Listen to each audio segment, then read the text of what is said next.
And of course, we'll open up the floor to questions as well. So let me start with Ron Waksman. He is the Vice President, News Content, Global News. Ron, thank you for coming. Robyn Urback, columnist, opinion producer with CBC News. Robyn, welcome.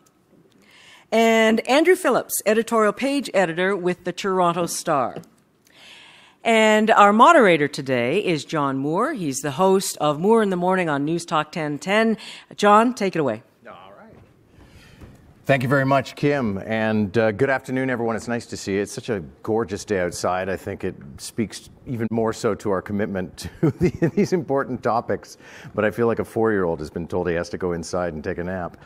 I hope to be able to animate these 45 minutes, now down to 44:07. The way I run my roundtables on Moore in the Morning, which is we always say that you need to be yourself plus 10%, so we hope you'll throw that into the equation. But also, instead of just sort of posing a question and then going 1, 2, 3, 1, 2, 3, 1, 2, 3, I hope that we're going to have a very lively discussion, and I want you folks to be a part of that, thanks to that weird-ass Google Cube that's being passed around the room. It's sort of Lord of the Flies, but with something soft and cuddly. So we're going to start off. We spent some time talking about how we wanted to present this and dig into some of the issues. And it's not easy to shape the questions because it's a complicated issue about how you combine opinion and news these days. And increasingly, it's blurred. Certainly on our show, for example, we have our newscasts, but then I come in and offer some interpretation. We'll take phone calls. We have our roundtables for which we're fairly renowned. And in the old days, you would frame in print and in broadcast, you'd say, here comes some opinion. And it would usually be some cranky guy saying, that's my turn or my take. Now you slip in and out of it, and reporters can often be expressing opinions when in fact you had tuned in and thought you were watching a newscast. So what we thought we would do is start with each of our panelists offering 2 minutes on the very, very general question, what is the role of opinion in journalism today? And I'd love to start with Ron. Ron. You know, we're all out there in our quest for audiences. I think we all decided about probably 5, 6 years ago, maybe longer, that it wasn't enough just to present news, facts, balance, that news organizations needed to have some sort of a voice as well. It's not that we tossed balance and fairness out the window, but we decided that it was okay to have a point of view, provided you backed up that point of view with facts, and provided you weren't afraid to introduce other points of view as well. Because I grew up in the same environment as you're mentioning. You know, I woke up in the morning and here's how things looked to Dick Smythe this morning. And that was really one man's take on the world, and that's not what we wanted to do. This sort of came to us in a different way. It wasn't necessarily an active decision to go down the commentary route. It came to us when we merged with Chorus. And we inherited a whole bunch of very productive, very well-spoken, with a lot of opinions, AM radio network, with a lot of AM News Talk hosts that had opinions, had what to say, and it was intelligent. So we decided to take it on as a news organization, and that was our opportunity to make point of view part of what we do. And it has been somewhat difficult because we did approach the world as journalists to start, and then slowly we realized, well, there needs to be a little bit more latitude if we're going to introduce talk shows and points of view and those sorts of things. But I think in the last year, we have eliminated a lot of the rants. I think we've started to sort opinion into just that: commentary, analysis, blogs, and there are differences, and make some order out of that world.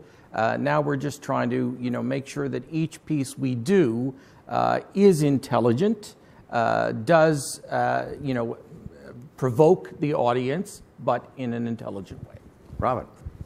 So when I think about the role of opinion within the wider ecosystem of journalism, the way that I sort of think about it is that, especially nowadays, there is just so much news. Like, we have a glut of news coming at us from all directions: online, paper, radio, TV, and it's not just sort of localized the way it was before. I mean, the New York Times today had a push alert this morning about the explosion in Mississauga. So there is so much information that is just bombarding the reader, and the way that I think of opinion writing is kind of the aspect of journalism that kind of cuts through the bullshit and says, you know, here's the context. Here are the different points of views that are going back and forth about this issue. Here's why the prevailing narrative is wrong. Here's how we should interpret this. Here's why we shouldn't interpret this in that sort of way.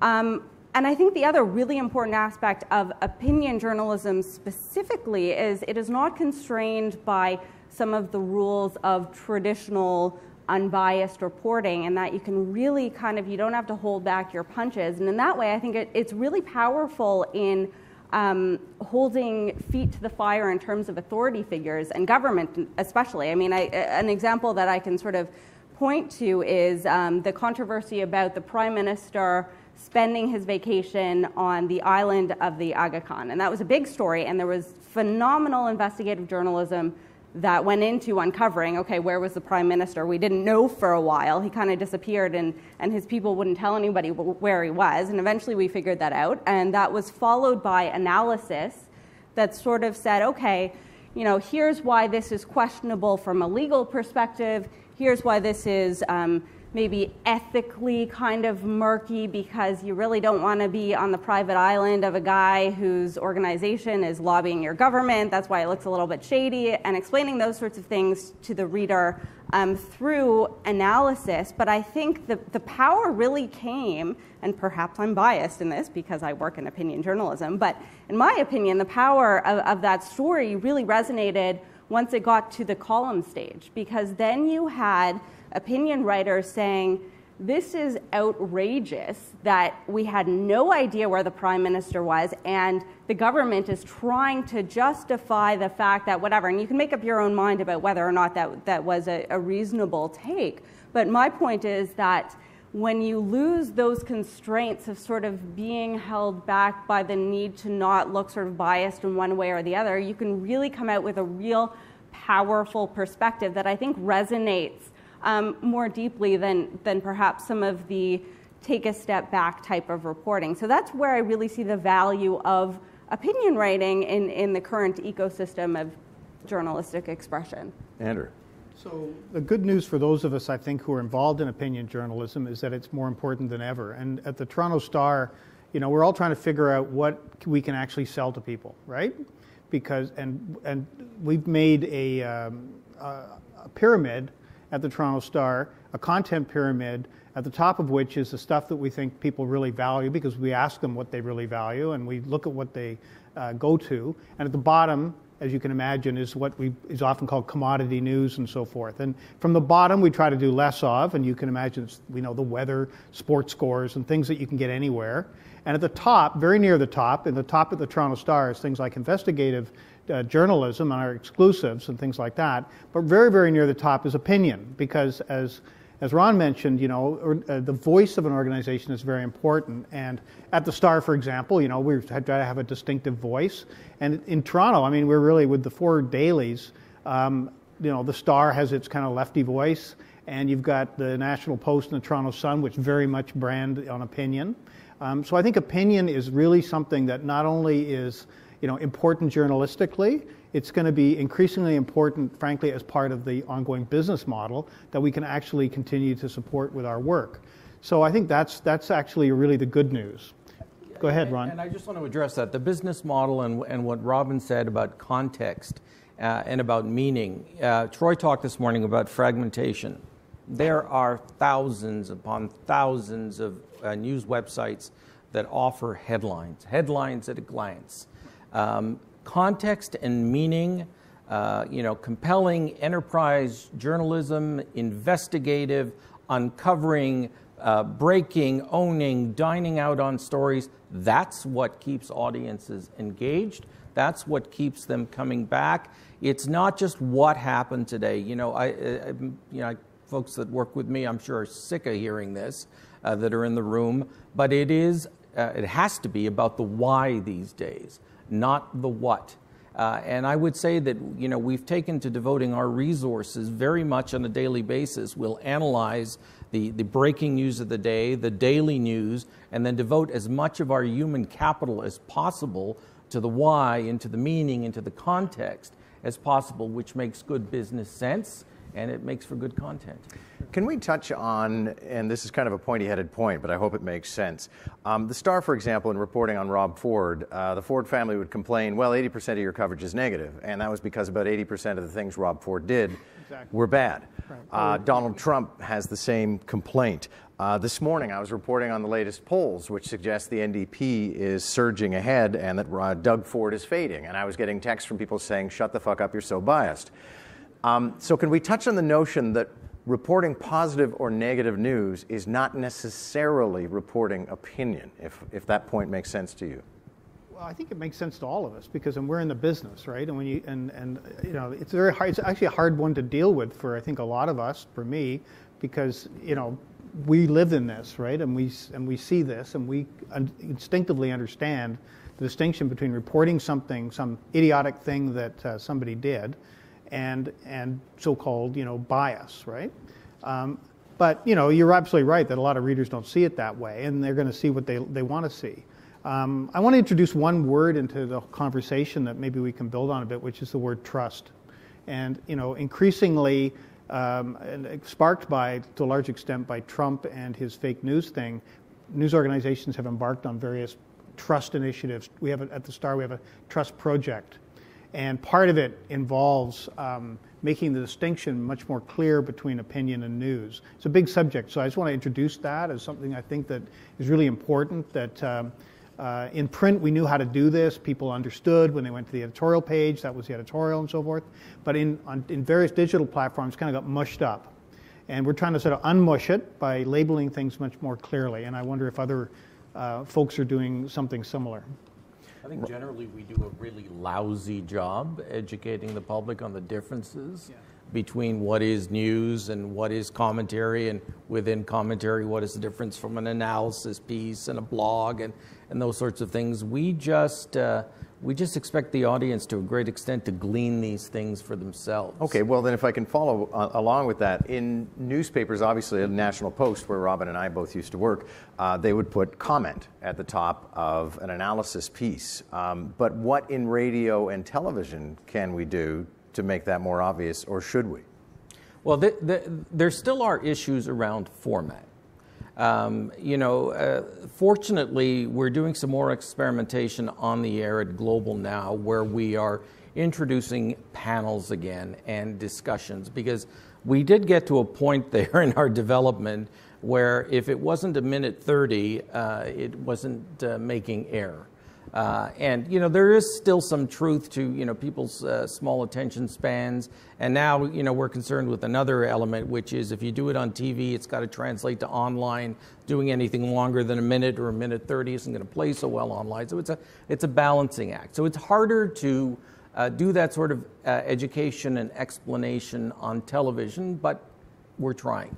Most of that, I find, for us, in any case, is coming online. Even radio hosts. They tend to go on the air, and when they comment, it tends to be provocative, more of a rant. They open up to the audience, and the audience is also a very useful tool in establishing balance. When we ask them to write for online, we want their opinion, obviously, but we also ask for them to introduce other people's opinions. If you've got a good argument, and you've got a good rant or a point of view, then you shouldn't be afraid to introduce other perspectives as well and argue against them. And so different platforms, I think, lend themselves to doing this in different ways. But then at the same time, I mean, at the CBC, the opinion section at the CBC is a relatively new endeavor. It's only been there as long as I've been there, which is about a year and a half. And you know, initially I kind of thought we actually went overboard with labeling things opinions. So at the top, it will say opinion before you get to the headline. At the bottom, there's a little line that says, you know, this is an opinion piece. Click here, you'll learn more about the opinion section. And when you share something from the share button on a column and it goes to Twitter or Facebook, it'll have a little tag at the end that says opinion. Nevertheless, you will still get responses saying, I can't believe CBC reporters could be so biased, what's happening to the organization, et cetera. So you can beat readers over the head, almost literally, but not quite, and sort of do your best to say. And the other thing at the CBC, too, is that just myself and Neil MacDonald, who is the only other person who's on staff at the CBC, will write opinion pieces. Everybody else sticks behind that wall of reporting. So there's no kind of jumping back and forth. If you are an opinion writer, you write opinion. If you are a reporter, you do not write opinion. Everything else that shows up on the CBC's website under the opinion banner is from freelancers. So there theoretically would be no confusion, because also a bio's there saying so-and-so is, a doctor in Moncton or whatever it is. But I think no matter what you do, there is still going to be that perception, I think, among some readers that this is coming from a news source. It should be news, but I'm detecting bias, so something is off. I like that idea. We should beat readers over the head regularly. Just stop there. Yeah, just stop there. Okay. Especially in the comment section. Yeah. We have. I mean, the Trust Project at the Star. I mean, there's a reporter, Kenyon Wallace, who writes every week a piece that just explains, and this is in addition to our public editor who kind of goes out there and does her work, kind of trying to educate the public. We do stories on, why does the editorial board do this? Why is there an editorial board? Why does this reporter do that? What is the purpose of this? What's the purpose of that? So I think that it's this drip, drip, drip that you have to keep on doing. You don't solve the problem, if you like. But I think we've all become, in the last year and a half or so, and you can see big organizations like the New York Times and the Washington Post doing it, much more conscious of the need to educate people on things that I guess we already thought were pretty clear.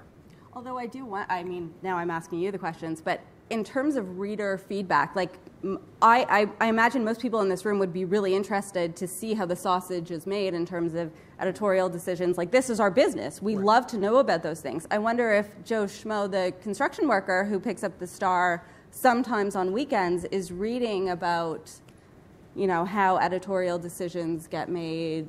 I think some of them are, and I think they're the ones who come in and say, why do you do this or something? It really helps to have a link to something that's saying, well, we just explained it, and that's the answer, as opposed to kind of starting all over again from scratch. And to some extent, there is also an internal process where actually doing these things, starting back at the elementary ABC, you kind of start to rethink your first principles and say, why are we doing it? Well, this is why we're doing it. And because sometimes you can just assume, you just do stuff over time and whatnot. For example, in the opinion area, opinions all over the Star. I do a bit of it. I do the editorial and op-ed, but there's opinion in sports, there's opinion in news pages and so forth. And in the last 6 months or so, we've done a much better job at bringing all the opinion, at least digitally and on the website, into one area with uniform labeling and so forth, where it was a bit scattered throughout the because it started on the print, and then that kind of would flow into the digital. So we did a better job at organizing things and making it clearer to to the readers, and frankly to some of us as well. I have this fantasy when it comes to the people who make comments on the website and accuse us of, oh, you did it for ratings, you did it for clicks. If it bleeds, it leads. You're just doing it gratuitously. You ran the video and you shouldn't have run the video. I have this fantasy of, the guy works at Tire Depot, of going down to Tire Depot one day and saying, here, I know nothing about changing tires, and you can explain to me how the editorial process works. We don't do a good job, and there is a place for it, not just in trust campaigns, but increasingly, I think you're noticing this, especially in reporting, the journalists are doing a lot more explanation of how they got there. Right. Why an anonymous source was chosen, or why we decided to go with it, or why we went with partial information, or where the information came from, and why is it credible. I think that's all part and parcel to this. I think these education campaigns are only going to go so far for us.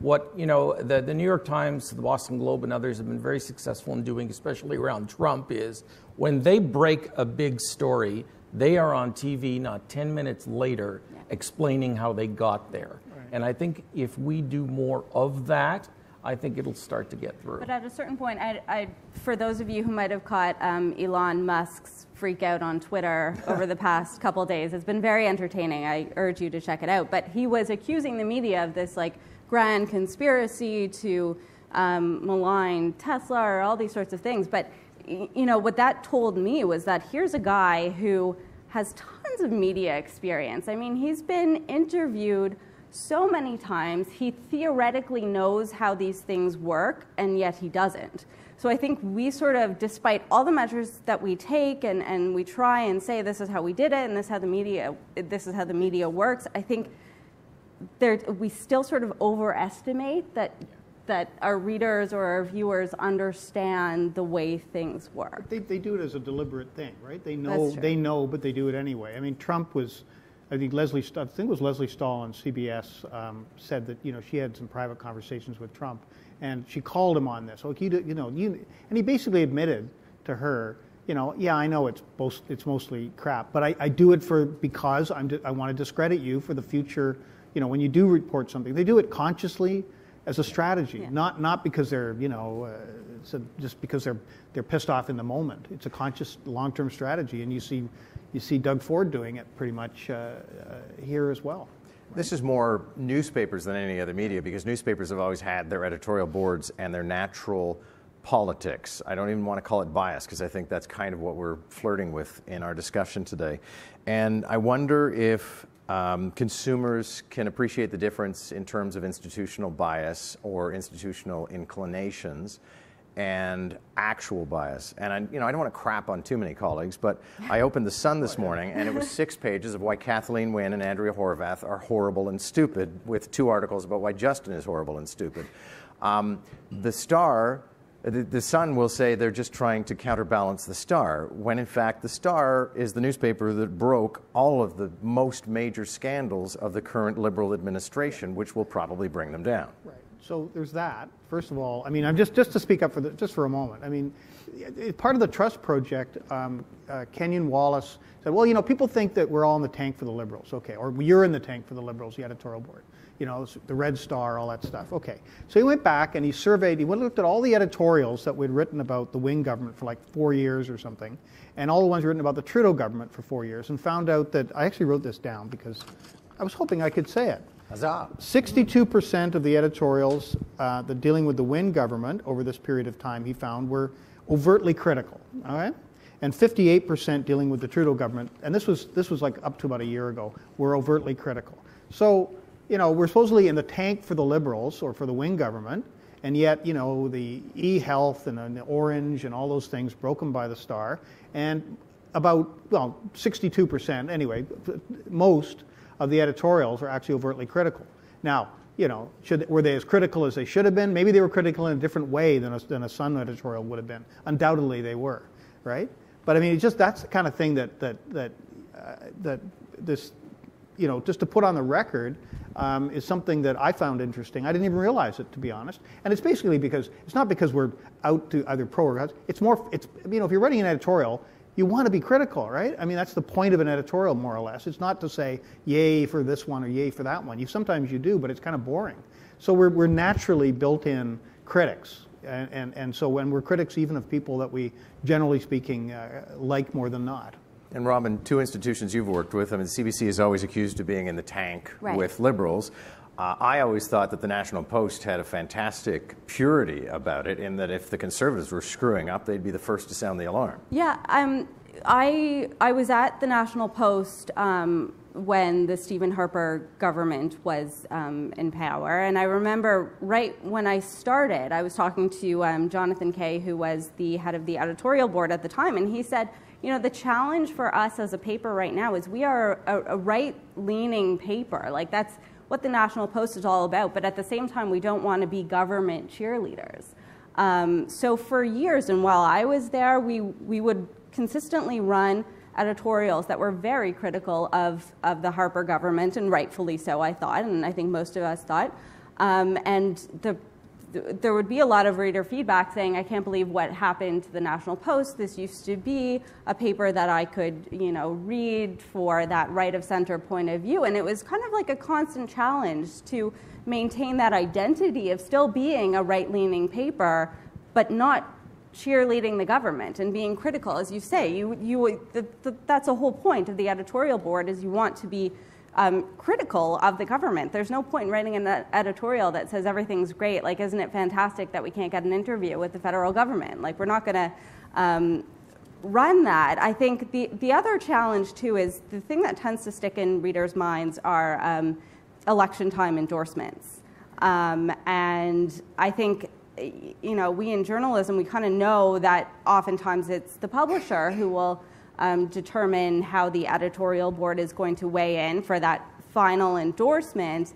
And at the National Post, I was there during the 2015 election, and it was sort of a tricky thing because we had to endorse the Stephen Harper government, and here we were as an editorial board sitting down and saying, okay, we've just spent the last 4 years shitting on this government.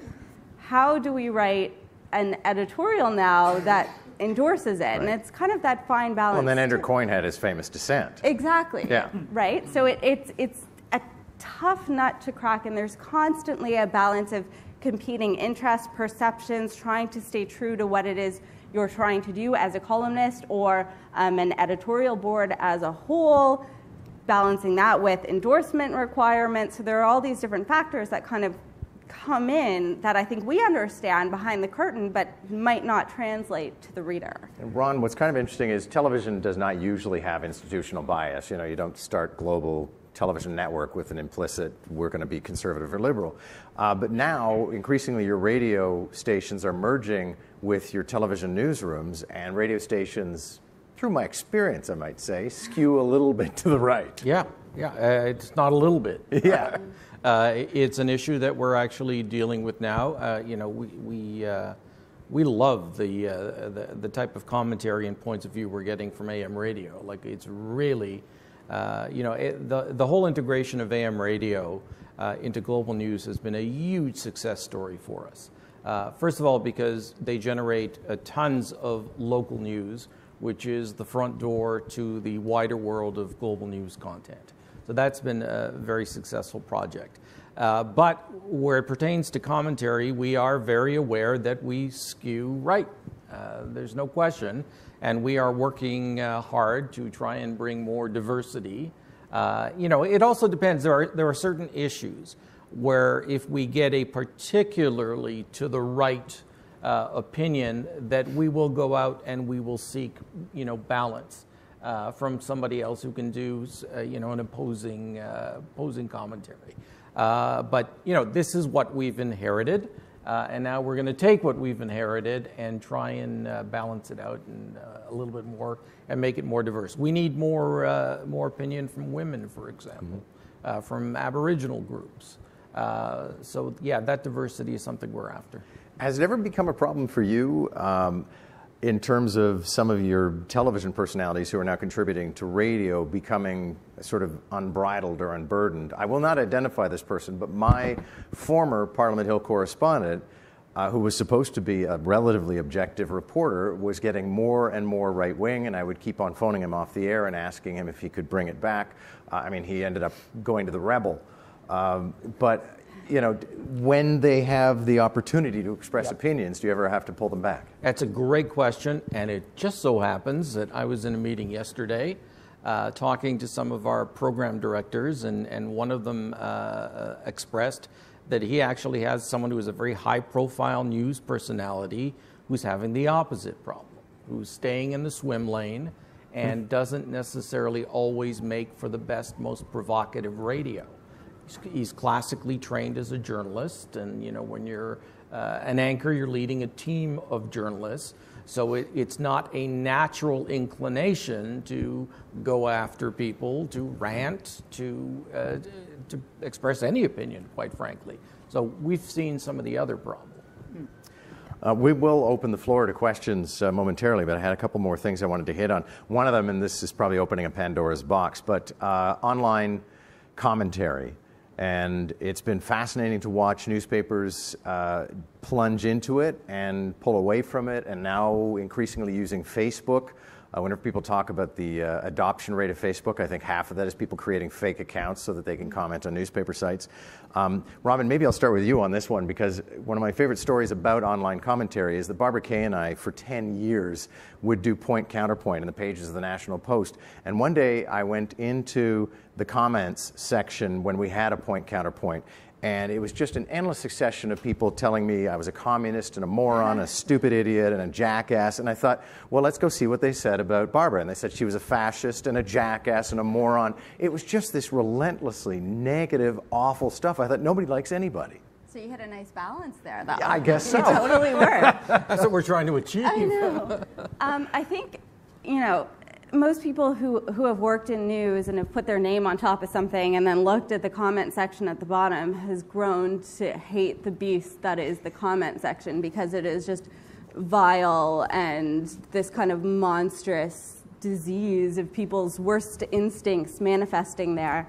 So, on the one hand, I understand that. On the other hand, I think, I have a little, I wouldn't call it a soft spot, but I see the value in a comment section, leaving it open, because I think, this is just from my perspective, it comes off a little bit paternalistic, I think, for an organization to shut that down and to say, you guys can't behave, even though it's usually true, but to say, you can't behave, so I'm closing it down, like I'm pulling this car over and we're going home.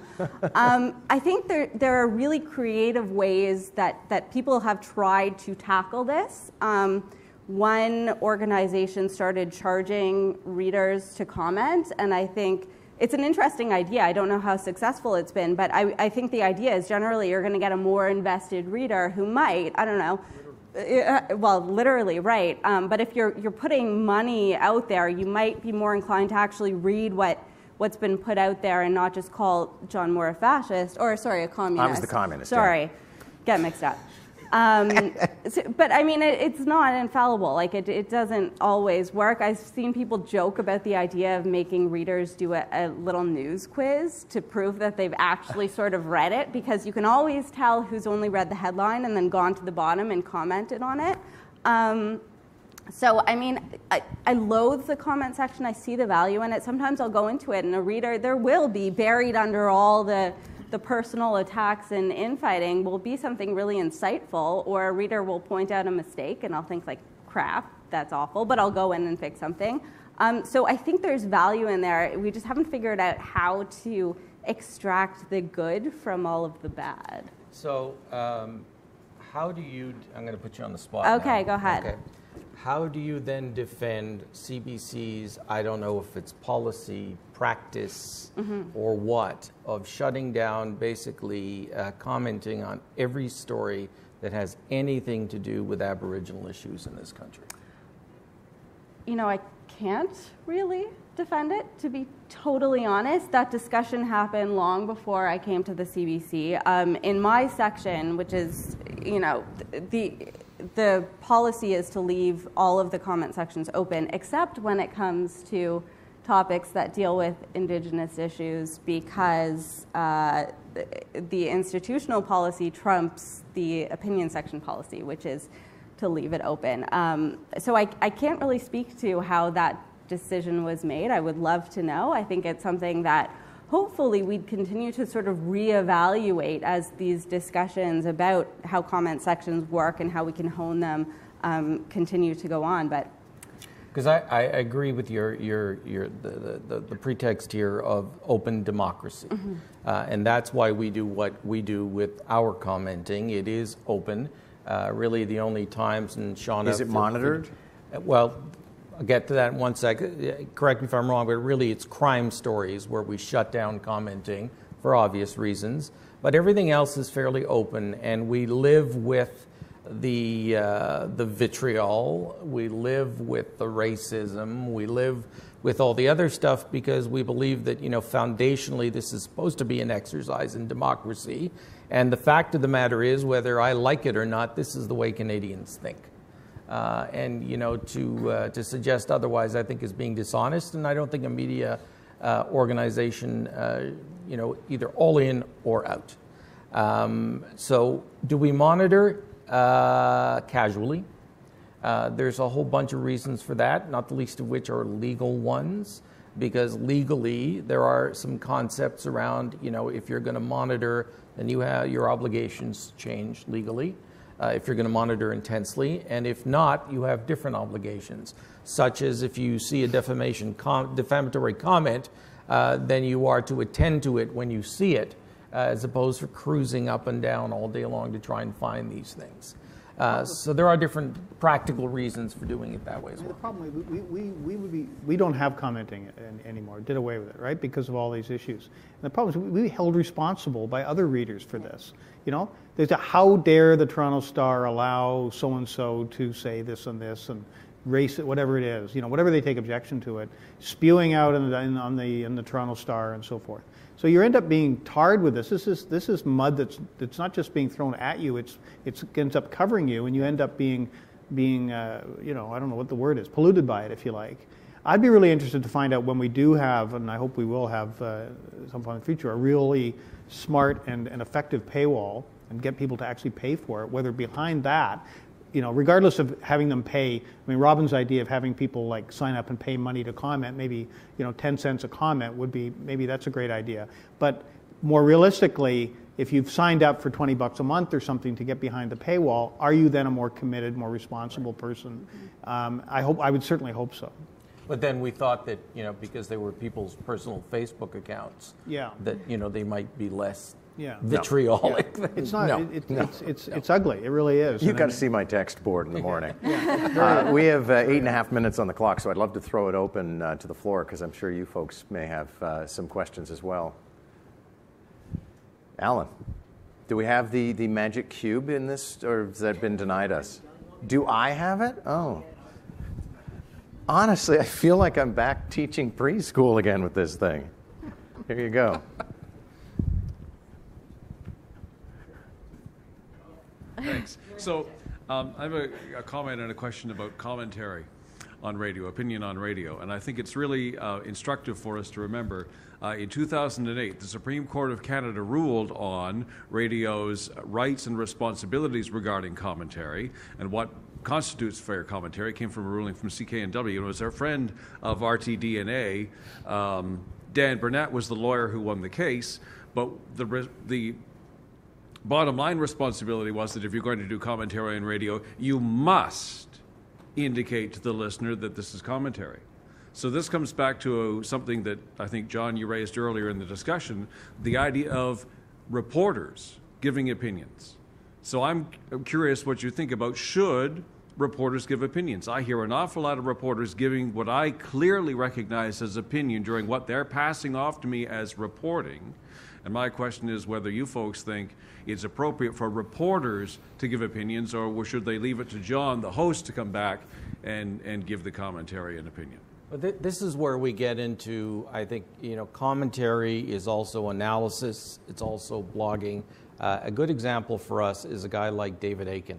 Mm-hmm. David Aiken, gets paid to filter what's happening in the news through his years of experience, knowledge of the players, inside knowledge, what he's read, what he's experienced over the years. That, to me, that's not commentary. That's, maybe I'm drawing too distinct a line here. Maybe it's informed commentary. He has an ability to comment and to analyze based on practical experience. He has been involved in politics. He speaks to politics. That's his beat. I think that's very different from a radio host who maybe does, one topic on Monday, another topic on Wednesday, another topic on Friday. I don't think that's the same sort of thing. I don't think you're speaking from the same place in terms of commentary, the same sort of expertise or background. So I think there are distinctions to be made. Anyone else? Good. Other questions? There's one back there.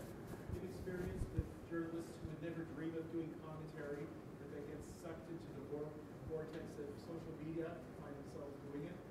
Okay, just in case not everybody could hear, any experiences amongst our panelists of journalists who would otherwise absent themselves from opinion, who get sucked into something, particularly Twitter, which is quite the baiting medium, and end up expressing opinions?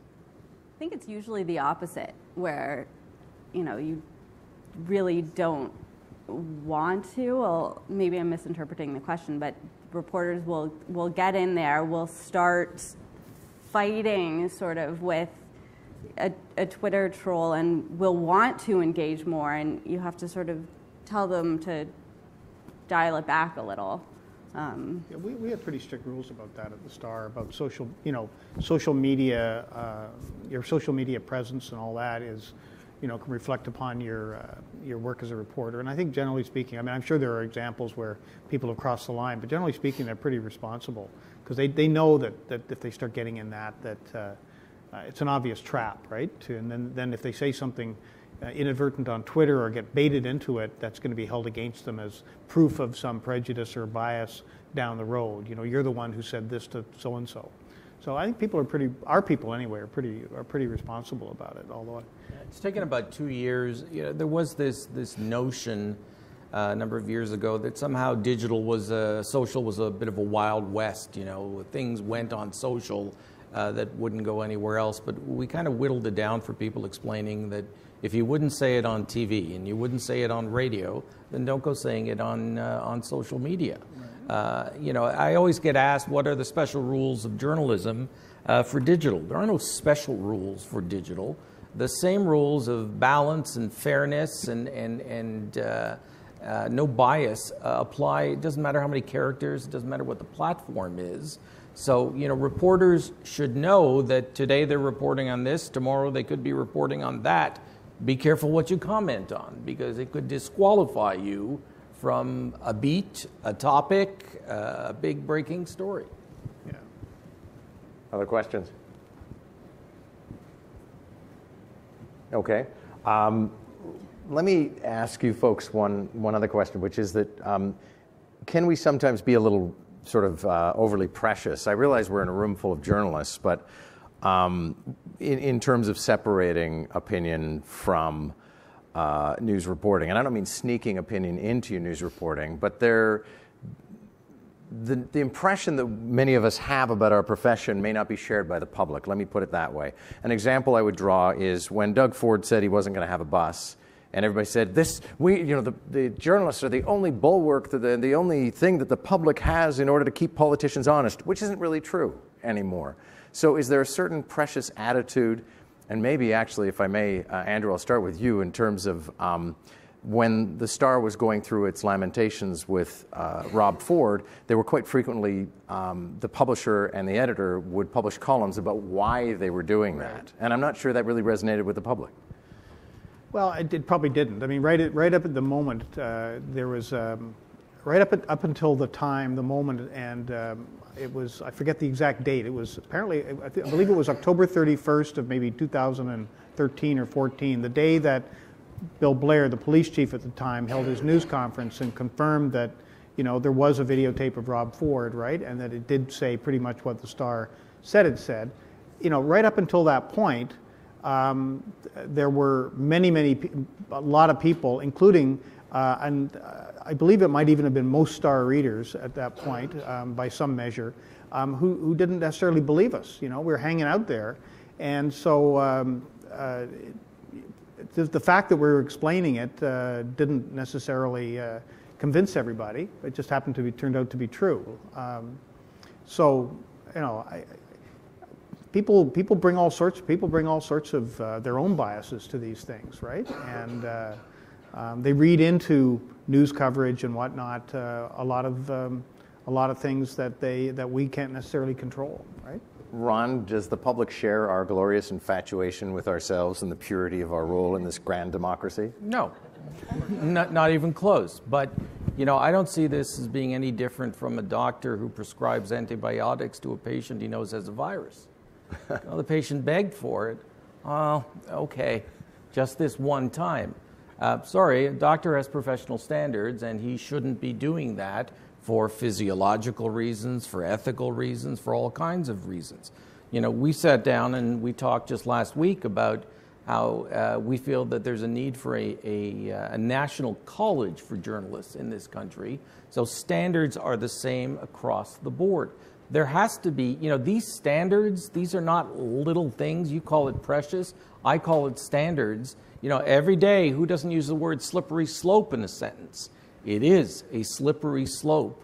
And the difference between us and the tribal bloggers and these conservative websites or, these standards.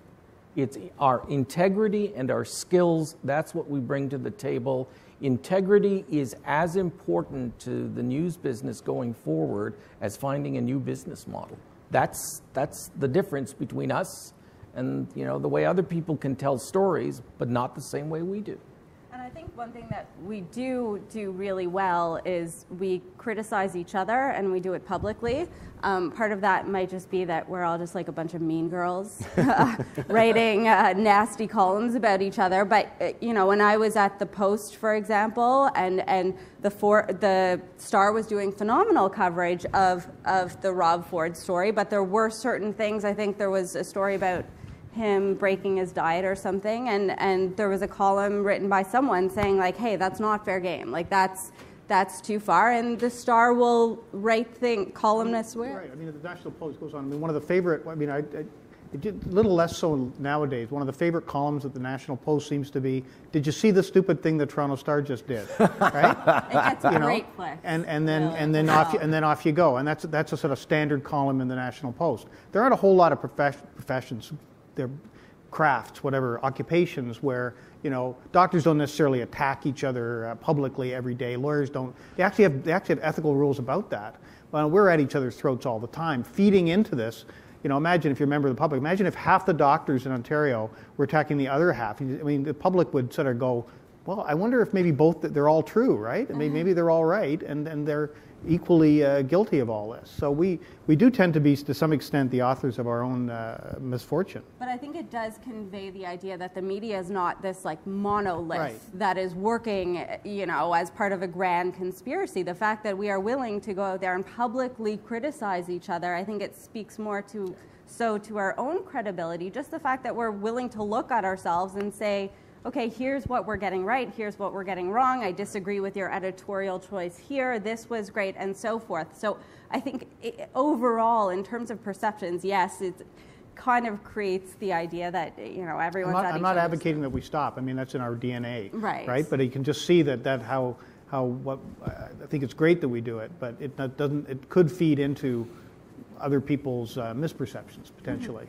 I want to thank you very much for your participation in the panel. I hope everyone's enjoyed the discussion as much as we have doing it. My thanks to Ron Waksman, Robyn Urback, and Andrew Philllips, and thanks to you for listening. Good stuff. Thank you.